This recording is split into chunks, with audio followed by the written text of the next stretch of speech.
The doctor's finger was inches from her face. "You're incompetent!" He was screaming loud enough for the entire floor to hear. 25 years of nursing and you still can't follow basic protocol? Linda Chen stood frozen in the middle of the hallway. 52 years old. 25 years at Cedars-Sinai. Never once had a complaint filed against her. Now she was being destroyed in front of patients, visitors, and her own colleagues. Her hands were shaking. Her eyes were filling with tears. But she didn't move. She couldn't. "Pack your things!" The doctor's voice echoed off the walls. "I want you gone by the end of the day. I'll make sure you never work in this hospital again." 16 people in that hallway. Nurses, orderlies, patients in wheelchairs, a family visiting their dying grandmother. Everyone heard. Nobody spoke. And then a door opened. Room 412. Michael Douglas stepped into the hallway. Hospital gown, IV pole in his hand, 3 days post-surgery. What he did in the next 30 seconds would get Dr. Harrison Chen suspended. The nurse who was being screamed at would receive a formal apology from the hospital's chief of medicine. And Michael Douglas would collapse from exertion and have to be rushed back to his room. But here's what nobody in that hallway knew. The story of what happened would spread through the nursing community for years, and it would change how Linda Chen saw her own worth forever. Stay with me. If stories like this move you, subscribe right now and tell me where you're watching from today. To understand what happened in that hallway, you need to understand who Linda Chen was and what she had dedicated her life to. Linda started at Cedars-Sinai in 1990, 25 years of 12-hour shifts, 25 years of holding hands of dying patients, 25 years of being screamed at by doctors, blamed by administrators, and forgotten by everyone else. She had never wanted to be anything other than a nurse. When she was 7 years old, her mother got sick. Cancer. Linda watched the nurses care for her mother during those final months. She watched how they held her hand, how they explained things with patience, how they treated her mother with dignity, even when the doctors had given up. Her mother died 3 days before Linda's 8th birthday. But Linda never forgot those nurses. She became one of them, not for the money, not for the recognition, for the moments.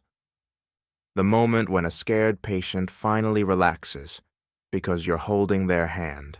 The moment when a family thanks you for being there at the end. The moment when you realize you made someone's worst day just a little bit better. Those moments kept Linda going for 25 years, but those moments couldn't protect her from Dr. Harrison Chen. If this story is touching your heart, drop a comment below and let me know where you're watching from. And don't forget to subscribe, because what happened next is something this hospital never wanted anyone to know. Dr. Harrison Chen was one of the top oncologists in Los Angeles. He had saved hundreds of lives. He had published papers in medical journals. He had a reputation that brought patients from all over the country to Cedars-Sinai. He also had a temper that terrified everyone who worked under him. The nursing staff knew the rules. Don't make mistakes around Dr. Chen. Don't question his orders. Don't look at him wrong. He had ended careers with a single phone call. He had made nurses cry so hard they quit the profession entirely. The hospital tolerated him because he was brilliant. Brilliant people, the administration reasoned, were allowed to be difficult. On the morning of April 3, 2015, Linda was working the oncology floor. Room 412 had a new patient, Michael Douglas. He was there for a post-cancer follow-up procedure. Nothing urgent. Routine monitoring after his throat cancer treatment. Linda had been assigned to his care. She had checked on him at 7 a.m., changed his IV bag at 9, adjusted his pain medication at 11. Everything by the book. Everything documented. At 11:47 a.m., Dr. Chen arrived for rounds. He looked at Michael Douglas's chart, looked at the medication log, looked at the IV bag, and his face went dark. The medication dosage was wrong, not dangerously wrong. The dose was slightly lower than Dr. Chen had prescribed, a difference that would have no medical impact whatsoever, but it was different from what was written on the chart. Linda had caught the discrepancy during her 9 a.m. check. The original prescription had a decimal point error that would have given Michael Douglas 10 times the appropriate dose. She had corrected it, documented it, and left a note for Dr. Chen. But Dr. Chen hadn't read the note. All he saw was that the numbers didn't match, and something inside him snapped. Before I tell you what Dr. Chen did, you need to understand where Michael Douglas was and what he could hear. Michael had been in room 412 for 2 days. The procedure had gone well. He was tired, sore, but recovering. He had been reading a book when he heard the screaming start. At first, he thought it was a patient in distress, a medical emergency, something requiring urgent attention. Then he realized it was coming from right outside his door. And it wasn't a patient screaming. It was a doctor, screaming at a nurse. Michael put down his book and listened. He heard words like incompetent, negligent, dangerous, fired. He heard a woman's voice, quiet, trembling, trying to explain. And he heard the doctor cut her off again and again. Michael had spent 40 years in Hollywood. He had seen people abused by those with power. He had seen careers destroyed by ego. He had seen good people ground into dust because they had no one to defend them. He knew what he was hearing. He also knew he should probably stay in bed. He was 3 days post-surgery. His doctors had told him to rest. Getting up could be dangerous. Michael Douglas swung his legs over the side of the bed and grabbed his IV pole. If you're still with me, you're amazing.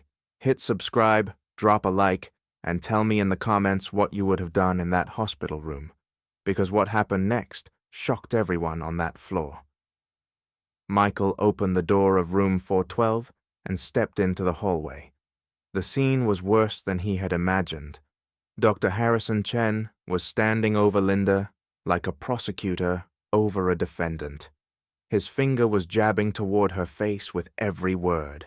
His voice was loud enough to echo off the walls. Linda was pressed against the wall, trying to make herself smaller. Her clipboard clutched to her chest like a shield, tears streaming down her face. 16 people in that hallway, nurses at the station, orderlies pushing carts, patients in doorways, a family huddled near the elevator, everyone frozen, everyone watching, nobody helping. Michael walked toward them. The IV pole rattled with each step. His hospital gown flapped open in the back. He didn't care. Dr. Chen was mid-sentence when he noticed Michael approaching. And furthermore, your negligence could have... He stopped. Mr. Douglas, you should be in bed. This doesn't concern you. Michael stopped about 6 feet away. He was breathing hard. The walk had taken more out of him than he expected. It concerns me. His voice was rough, tired, but steady. I'm a patient on this floor, and I just listened to you scream at this woman for 5 minutes straight. Dr. Chen's expression shifted, annoyance mixed with recognition. He was standing in front of one of the most famous faces in America. Mr. Douglas, I appreciate your concern, but this is a medical matter. The nurse made an error that could have... I heard what she did, Michael interrupted. She corrected a dosing error. Your dosing error. She left you a note explaining it. Did you read the note? Dr. Chen's face went red. That's not relevant. The protocol is that you don't scream at nurses in hallways. Michael took another step forward. The protocol is that you don't humiliate someone in front of their colleagues and patients. The protocol is basic human decency. Mr. Douglas, I'm going to have to ask you to return to your room, and I'm going to have to ask you to apologize to this woman. The hallway was completely silent now. Even the machines seemed to have gone quiet. Dr. Chen's jaw tightened. I'm not going to apologize for holding staff accountable for mistakes. Michael shook his head slowly. She didn't make a mistake. She caught your mistake. And instead of thanking her, you dragged her into a hallway and tried to destroy her career. He looked at Linda. Tears still streaming, hands still shaking. How long have you worked here? Linda's voice was barely audible. 25 years. Michael turned back to Dr. Chen. 25 years. That's longer than some of your patients have been alive. And this is how you treat her. Dr. Chen crossed his arms. Mr. Douglas, I don't tell you how to act in movies. Don't tell me how to run my floor. Something shifted in Michael's face.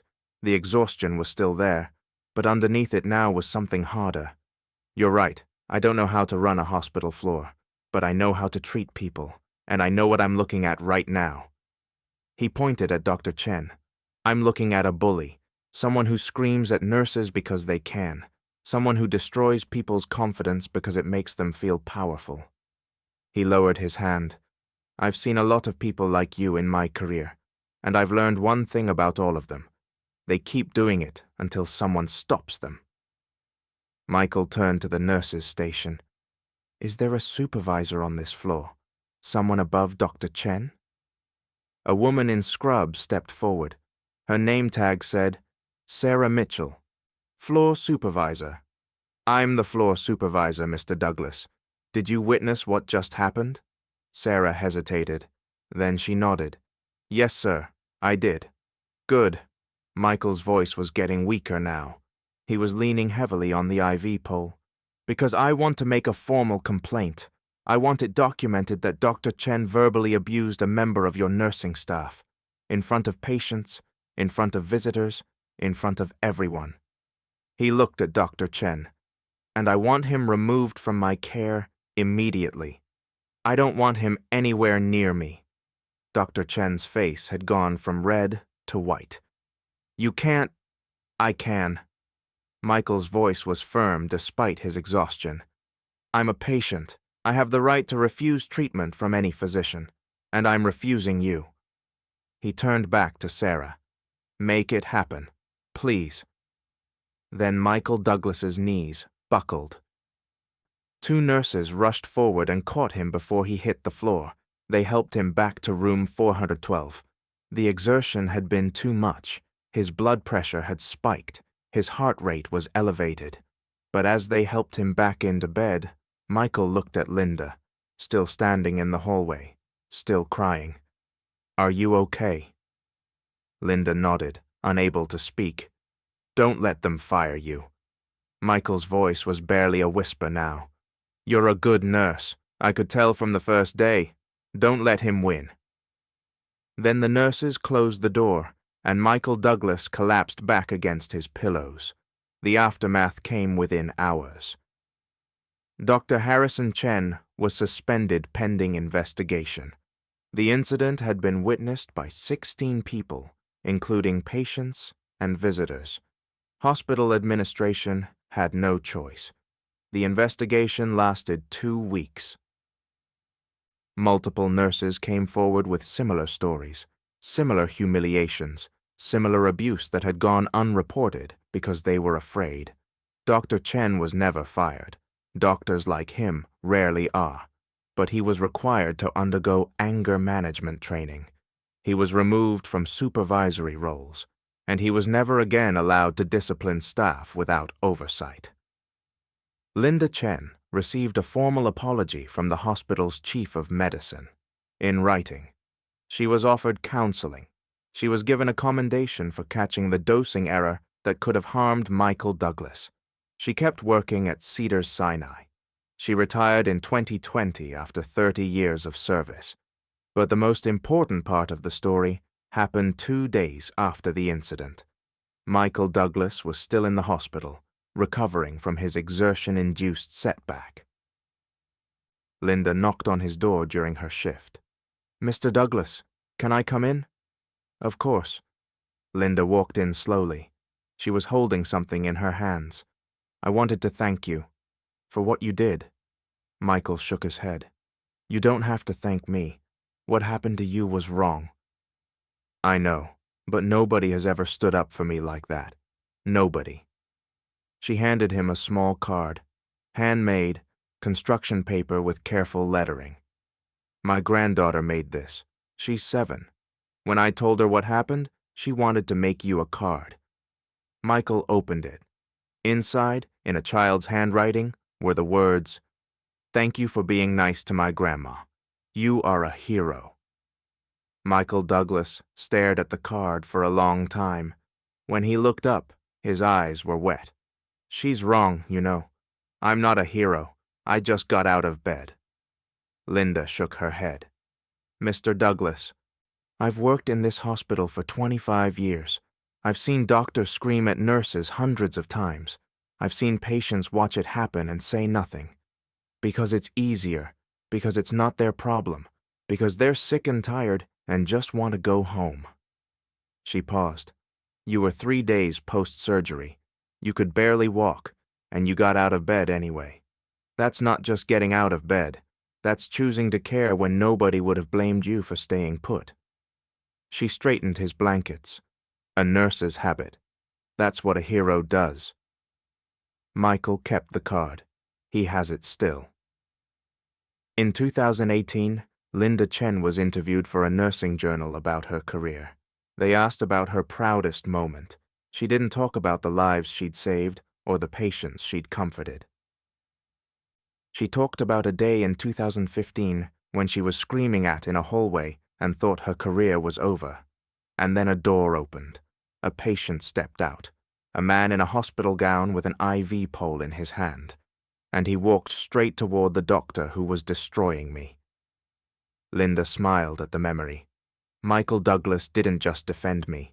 He showed me what I was worth.